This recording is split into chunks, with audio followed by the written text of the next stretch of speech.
Welcome to this new video. Maybe you've seen the announcement this week that I posted on Instagram, but today my video is going to be a small update about my winter training and then a Q&A. I got a lot of questions, so I'm gonna try to answer maybe a lot of them. I'll see how far I get. But first, winter training. I made a winter training plan video about a couple months ago. Put it up here. It was about a couple things, like how I structure my training normally, what type of training I do, and how much training I plan to do. So in terms of the amount of training that I did, I definitely think I reached the goals that I set out to. I didn't do as much structured training as I wanted because I went to Australia. I did a lot of outside riding on the new cyclocross bike. So all of these Zwift trainings that I had planned, I didn't really get around to doing those. But the focus that I wanted to put in my training, that's something that I kept. I told you that I didn't want to do too much base training, and I wanted to focus mainly on high end, so threshold, VO2 max, and that's something that I definitely tried to work on in all of the trainings that I did. Another plan was to start racing a little bit earlier, so that's what I'm going to start to do today. I'm doing my first Zwift race of the season, and hopefully in the next 2 months, because the first fixed gear race is in 2 months, I can also do some real practice scripts on some of the circuits that are around Rotterdam. Also, I have a lot of plans in the next 2 months to do a lot of outdoor rides. I'm going to Girona with the crew, we're going to Corsica to shoot with MAP, and I'll see if I can do the efforts that I want to do to at least get some training benefit from these rides that are mainly there to be fun. Yeah, and then something really exciting. I'm finally on my Zalco Max on a home trainer. So I bought a Kicker Core which supports 2-axle bikes, which means that I don't have to use the old Canyon anymore. And I can just ride indoors on my own bike, which I really like. Same position always, and I think it looks good. This is the 3rd time that I'm riding on the Core. Can't give you a really in-depth review of it yet, but so far it feels like it can do anything that my Tex Neo could do, so I'm really happy with that. Alright, let's get into the Q&A. Thank you guys for sending so many questions. Can't actually see how many questions there are, but there are a lot. So I'm going to start at the first one and skip any ones that I think are not interesting for everyone. First question, my favorite pair of Oakleys. I like the Sutros, and definitely any glasses with photochromic lenses are my favorite. How do I travel with my bike? I have 2 bike bags. One is an Oro case that I use to travel with my fixed gear bike and gravel bike. Folds up really small, and it means that you don't have to pay for bike fees usually. The other one I have is a Skicon Aero Comfort bag, which can hold the Zalco Max because I can't take out the front fork due to the disc brakes. It's a little bit bigger, so usually you do have to pay for bike fees, but so far nothing broke, so fingers crossed that I don't need a hard case. Next question from Kitty Zane. I know you're not riding a Canyon bike, but would you prefer an air road or ultimate? Yeah, that's really difficult to say because I haven't ridden an air road in a really long time and I've never ridden an ultimate. But I think going off specs, I would probably go for the ultimate. It's a little bit more all-round and not so harsh. Disc or rim brake? Definitely disc brake, no questions. Jack Shepherd, what was your favorite part of your trip to Adelaide for Tour Down Under? Well, definitely just the riding. The hills are amazing, the weather was good, but the fact that everything is so close and you can pick so many climbs out of the city, the Adelaide hills, that was my favorite part. What made you choose to wear map kits? I really like their style. I reached out to them seeing if they want to collaborate, if I can do some shoots for them and wear their stuff, and they were interested, so that's how it happened. It's a really nice bunch of guys and we think the same way about a lot of things, so it's a good match. Question from Mike Vlietstra. Is it allowed to ride a Focus bike on an indoor trainer?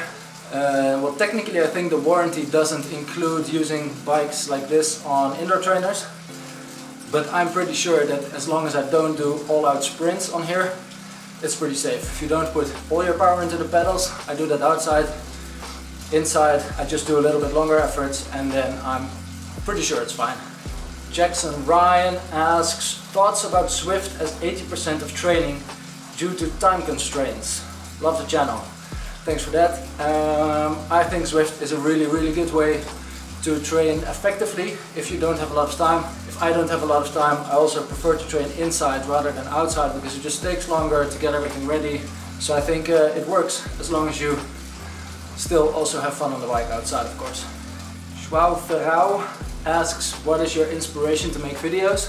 I think it's just showing how much I like cycling, how much of a good time I have with friends when we go out, and I hope it inspires you guys to go out and ride a lot as well. What does your training diet consist of? Well, I try to eat pretty healthy. I try to fuel before rides and not eat too much after rides, I guess. I drink a protein shake after a hard training, and well, generally one of the reasons why I ride my bike is so that I can eat whatever I want, whenever I want. Because if you burn enough calories, you can eat a lot of calories as well. Pro tip of the day. RR Racing Rabbit asks, how can I ride with you, or do you make a community ride with your friends and followers? I did set up a Strava club, and my plan is when the weather is good outside again to set up some rides, maybe around Rotterdam or abroad when we are traveling. So keep an eye out on that Strava club, and then perhaps we can ride together pretty soon.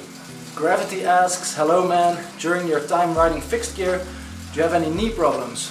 I don't think so, and I think everything is due to how you set up your cleats and your saddle. So there's a lot more questions coming up about knee pain, back pain, saddle position, whatever. I'm not a bike fitter, I can't answer these questions, so I suggest get a bike fit. That's probably the best thing you can do, and that should solve all the issues that you have. Branko asks, do you also train without a camera? I always train without a camera. I only bring the camera for fun rides. Do you do interval trainings on the trainer or outside? Usually I do my interval trainings inside, and outside I just ride for fun, hammer it on the climbs or for sprints, for town signs or whatever, but it's not structured. Trip Camp asks, my favorite post-long ride meal, ramen. Tonkotsu ramen is my favorite meal, period, and definitely also after long rides. Then Dan asks about 9 questions. Let's see, what races are you exactly going to do with the crew this year? Well, with the crew we are not doing that many races, maybe some sportives. We're looking into Mallorca 312, Paris-Roubaix Challenge, Taiwan KOM, Etape du Tour, I think that's it. But with the fixed gear team we're going to race loads. Gravel races like Enduro, the Dutch NL Grid Series fixed gear races, and some international ones. But most of those events are still to be confirmed, so once that calendar is complete I can tell you more about that. Same guy, what do you feel is the single best upgrade you can do to your bike that isn't crazy expensive? Well, everyone always says wheels are the most important thing to upgrade. Whether you consider 800 to 1500 euros expensive, yeah, it probably is. So a cheaper upgrade, I don't know, a saddle that fits you. I really like my saddle right now. I bought 4 of them for all the different bikes that I ride. It's 70 euros per saddle and makes me really comfortable on all my bikes. So maybe that's a good suggestion. Does YouTubing feel like a burden sometimes, having to always edit, create and do? Yeah, sometimes it feels like a job. Shooting a video is fun, but editing it is just working on a computer, on a couch or whatever. But in general, the change that I made from being a textile and clothing designer 2 years ago to video maker, cyclist now is pretty much my dream job. So I'm really happy with it and I can't complain. Must-haves on the bike, well, snacks, bars, kickertjes, whatever you need to fuel yourself on a ride is definitely most important, because being hungry on the bike or bonking, that's not fun. Plus it doesn't make your training better, because in your training you need to be strong to train the right muscles. Desire to have children at some time. Yeah, I do have a desire to have children at some point. Leon is not here today, so I can't discuss it with her, but it will probably happen in the future sometime. Spiders94, do you enjoy cycling in the Netherlands or abroad more? Definitely abroad. That's an easy question. I like climbing, and in the Netherlands you can do no climbing. Mach78, how did you get involved with the Focus brand? I sent them an email asking if I could borrow a bike for a specific trip that I was doing with Leon. Asked for an e-bike, they lent me the e-bike and then were happy with the videos that I made and offered me a regular bike as well. and ever since we've had a great collaboration. Super cool bunch of young guys that are working there. Shout out to Focus, and they're making a lot of my ambitions and plans possible with support of the bikes. Some money. The Ride Beyond crew is sponsored by them, so definitely an important partner for me in this whole video making stuff. What's your FTP? I think it's around between 280 and 300. Inside I think it's 285, outside more like 300 or a little bit above that. Servus, I am Anna asks, hey, what do you think about the training plans from Zwift, like the Build Me Up?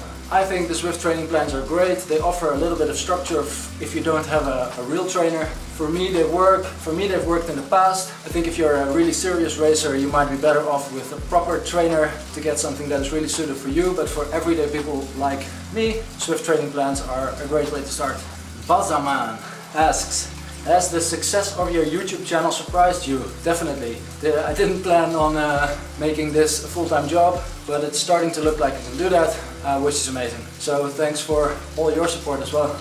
Kaya Kusak asks, what team are you racing for? I'm racing with the same bunch of guys that I did last year. However, some things are changing. We are changing a couple of our sponsors, we're changing our name, but all of that will be released in a future video when we get everything organized. So keep an eye out on that.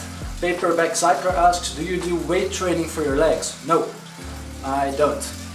Maybe I should, but I don't enjoy gyms. Now a couple of questions from different people about my daytime job, that I work freelance as a video maker and I make a little bit of money from sponsoring with these videos. But the biggest part of my income is to create videos, documentary style things for a couple of different brands like Focus, Map, and that pays my bills. A couple more questions about training. Do you train based on heart rate or power? I train based on power. How many hours a week do you train on the indoor trainer? Usually it's about 3 or 4 training sessions, so 3 to 5 hours I guess. I never train more than an hour and a half on an indoor trainer. Questions about how I carry my camera. You guys should check out PS Bagworks. I made a custom camera strap, but PS Bagworks makes pretty much the same, and then it's easier to buy. Most important thing is that you have the normal strap here, and then an extra strap under your other arm to keep everything stable. And they offer a great solution, I think. People are worried about the scope wheels. Scope wheels are for sale because this year we are supported by DT Swiss, so I have no use for the scope wheels anymore, even though I really like them. So yeah, that's that. Any recommendations for a bike wall mount vertical? I use BBB wall mounts. They look pretty clean and I don't think they're really expensive. I'll put a link in the description. Chrissy Ratliff asks, how do you avoid getting bored with indoor training? Even with Zwift, I find it hard to focus. Well, that's why I like Zwift. I like the gaming aspect, so I don't need a lot more. But usually I will listen to a podcast while doing trainings or loud music when I'm doing a race. And as I said, I don't really train more than an hour and a half at a time on a trainer, so I don't get bored that quickly. Matt Pate asks, what drone do you use and which one did you lose in Adelaide? I use a DJI Mavic Air.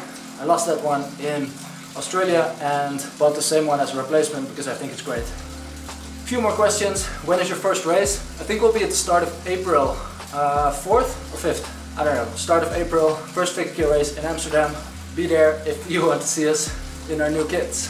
Do you have a specific plan that includes sprint training? Is what White Panda wants to know. Well, really the only sprint training I do is maybe include 10 sprints in a normal ride. Not really a structured plan, and definitely not inside. Because as I mentioned, I don't trust carbon bikes on indoor trainers with all-out sprints.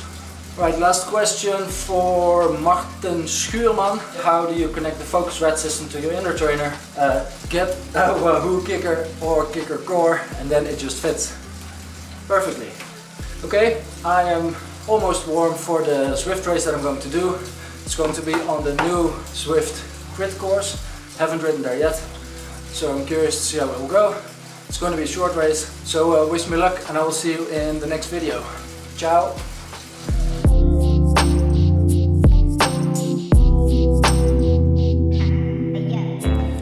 I think there's some magic sauce in these kickages because I won, which is pretty great. I raced in the B category this time because that's what I did last year as well, and I thought it fit my FTP. But next time I will race the A category and see how that goes. Alright, this is the real end of the video. See ya!